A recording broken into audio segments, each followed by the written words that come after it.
중동 지역에서 가장 번영하는 경제 강국이 어떻게 지속적인 분쟁 속에서도 세계적 수준의 부를 축적할 수 있었을까요? 믿기 어렵겠지만 이스라엘은 2023년 기준 1인당 GDP 5만 2천 달러를 기록하며 유럽의 최부유국들과 어깨를 나란히 하고 있습니다. 더욱 놀라운 사실은 가자 분쟁이 격화되는 상황에서도 이스라엘 증시가 22% 상승하며 사상 최고치를 달성했다는 점이에요. 이제 이 경제적 기적의 비밀을 본격적으로 파헤쳐 보겠습니다.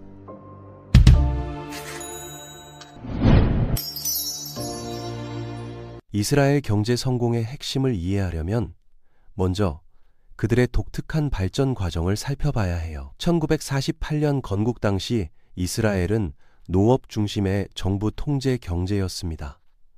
하지만 생존을 위한 필사적인 노력이 예상치 못한 결과를 가져왔죠. 1967년 6.1 전쟁과 1973년 욤키푸르 전쟁 같은 대규모 충돌들이 오히려 군사기술의 급속한 발전을 촉진했거든요. 1980년대 심각한 경제 위기를 겪으면서 이스라엘은 근본적인 변화를 단행했습니다.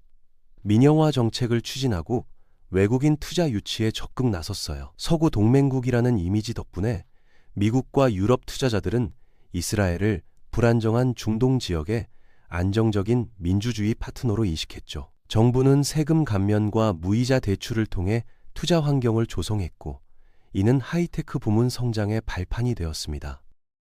1990년대 들어 인텔과 구글 같은 글로벌 기업들이 이스라엘의 연구센터를 설립하기 시작했어요.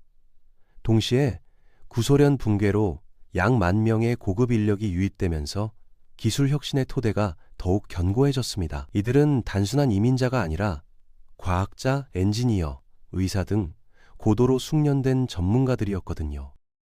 이스라엘 경제의 진정한 차별화 요소는 바로 전쟁 경제라는 독특한 구조에 있습니다. 대부분의 국가에서 전쟁은 경제를 파괴하지만 이스라엘은 갈등을 성장 동력으로 전환하는 시스템을 구축했어요. 국방 산업이 경제에 깊숙이 통합되어 있어서 군사적 필요가 곧 경제적 기회로 이어지는 구조죠. 현재 세계 40대 방위 기업 중 3곳이 이스라엘에 본사를 두고 있으며 2023년 방위 수출액만 113억 달러를 기록했습니다. 이는 글로벌 방위 시장에서 최상위권 수출국 지위를 의미해요. 하지만 이런 성과가 저절로 이뤄진 건 아닙니다.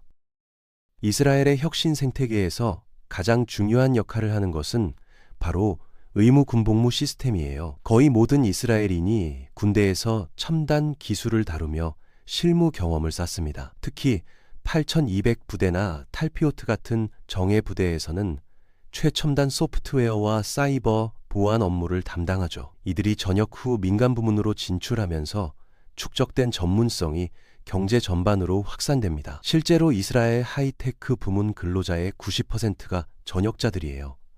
군대가 단순히 병사를 훈련하는 곳이 아니라 기술 전문가를 양성하는 거대한 교육기관 역할을 하고 있는 셈입니다. 작은 국가 규모 덕분에 이런 전문 인력들이 사회 전반에 고르게 분산되어 집중된 효과를 발휘하거든요. 이스라엘은 GDP의 약 5%를 연구개발에 투자하는데 이는 미국의 2배에 달하는 수준입니다. 천연자원에 의존하는 주변국들과 달리 인적 자본과 기술 혁신에 모든 것을 걸고 있는 거예요. 국민을 가장 귀중한 자원으로 여기는 철학이 경제정책 전반에 반영되어 있습니다. 사이버 보안 부문의 성장 사례를 보면 이런 시너지 효과를 명확히 알 수 있어요. 처음에는 국가 안보를 위한 방어적 필요에서 시작되었지만 이제는 2023년 기준 10억 달러 이상의 수출을 올리는 핵심 산업으로 발전했습니다. 군사 기술이 민간 시장으로 자연스럽게 전환되면서 수십억 달러의 부가가치를 창출하고 있죠. 체크포인트, 사이버아크, 포티넷 같은 글로벌 기업들이 모두 이스라엘 출신이라는 점은 이런 전환의 성공을 보여주는 대표적 사례입니다. 하지만 이스라엘 경제의 또 다른 핵심 축은 미국의 지원이에요. 1949년 이후 지금까지 미국이 제공한 군사 지원만 3,180억 달러를 넘어섭니다. 이는 단순한 원조가 아니라 전략적 투자의 성격이 강해요. 미국 지원의 상당 부분이 이스라엘 국내 생산에 사용되어 일자리 창출과 혁신 촉진에 직접 기여하고 있거든요. 더 중요한 것은 외교적 보호막입니다. 유엔에서 미국의 영향력은 이스라엘을 경제적 제재나 불리한 결의안으로부터 보호하는 방패 역할을 해요. 2023년 가자 분쟁 중에도 미국이 제재 부과나 강제 휴전 요구를 차단하면서 이스라엘 경제가 더 큰 타격을 피할 수 있었죠. 다른 국가들이 국제적 압력으로 경제적 어려움을 겪는 동안 이스라엘은 상대적으로 안정적인 환경을 유지할 수 있었습니다. 그런데 이런 독특한 구조에도 불구하고 이스라엘 경제는 현재 심각한 도전에 직면해 있어요.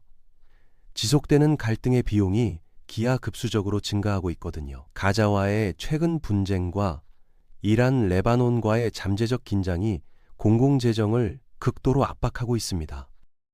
구체적인 수치를 보면 상황의 심각성이 더욱 명확해져요. 예산 적자가 GDP의 4.6%에서 최대 10%까지 급증할 것으로 예상됩니다. 군사작전과 경제적 혼란으로 인한 전쟁 비용은 주당 약 2억 7천만 달러에 달하죠. 대규모 동원령으로 노동력의 18%가 정규 직업에서 이탈하면서 핵심 산업과 공공 서비스의 생산성이 크게 떨어지고 있어요. 2023년 4분기 GDP가 연간 기준으로 19.8% 감소한 것은 충격적인 수치입니다.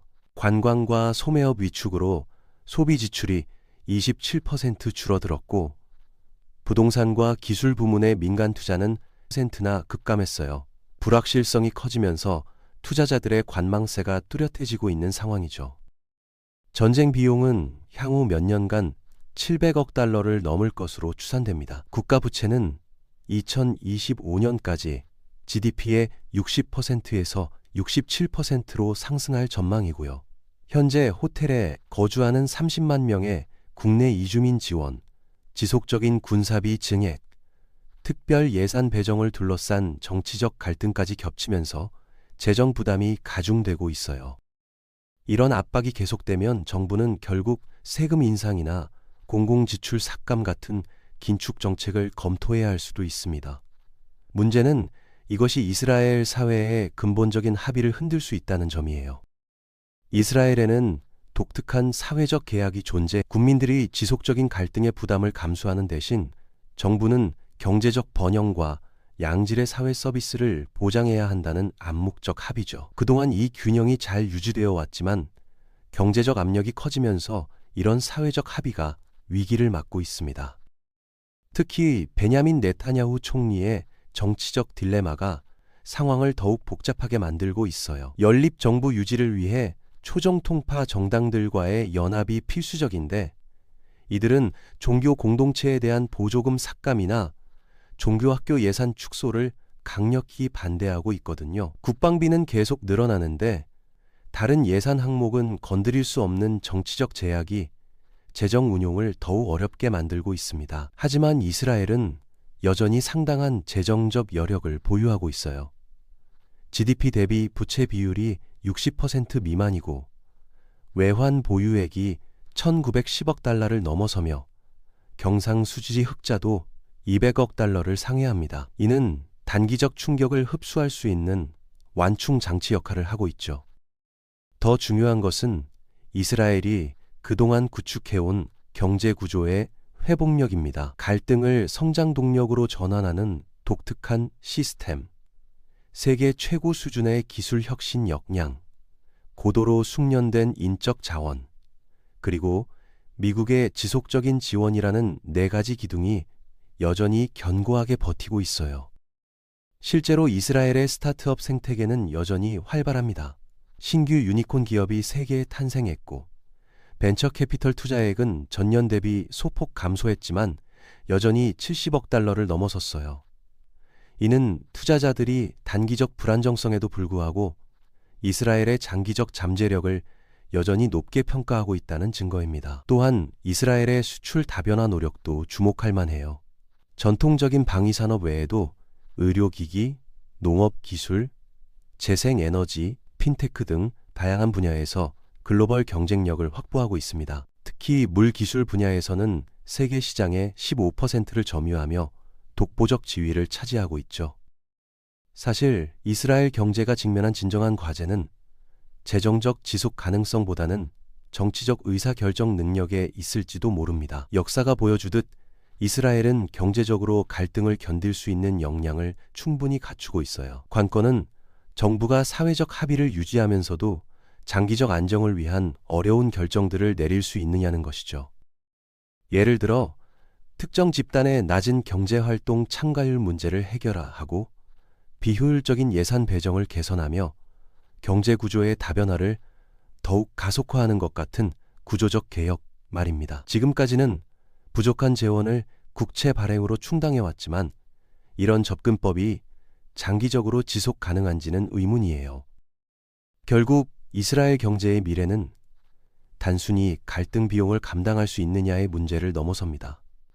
변화하는 지정학적 환경에서 기존의 성공 공식을 어떻게 발전시켜 나갈 것인가, 그리고 사회적 결속을 유지하면서 필요한 개혁을 추진할 수 있는가가 핵심 과제라고 할 수 있겠어요. 지금까지 시청해 주셔서 감사합니다.